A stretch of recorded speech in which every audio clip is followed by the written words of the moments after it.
បាទសួស្តីគ្រប់ជំរាបសួរប្រិយមិត្តទូរទស្សនិកជនទីគោរពទីមេត្រីថ្ងៃនេះយើងធ្វើត្រឡប់មកវិញជាមួយនឹងការប្រើប្រាស់ GarageBand ដំបងតាបន្ទាប់ពីយើងស្គាល់កន្លែងដាក់ instrument អី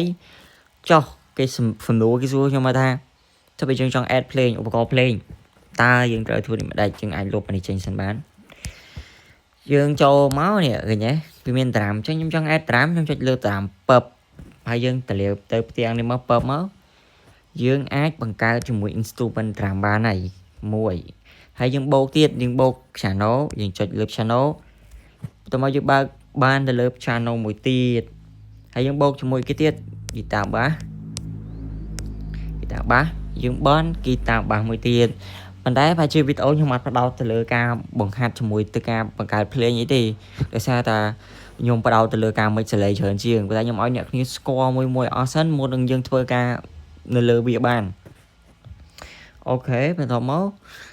យើងចង់ edit ជាមួយនឹង instrument ហ្នឹងអត់ពិបាកទេយើងឈរទៅលើតារាមចឹងមកហើយយើង select ទៅវាមួយវាមានពី edit អញ្ចឹងយើងអាច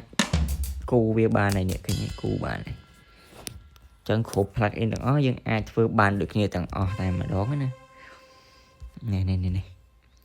ដូចគ្នាទាំងអស់ចឹងតាម៉ានីទេបានហើយវីដេអូហ្នឹងមានតែប៉ុណ្្នឹងទេបាយបាយ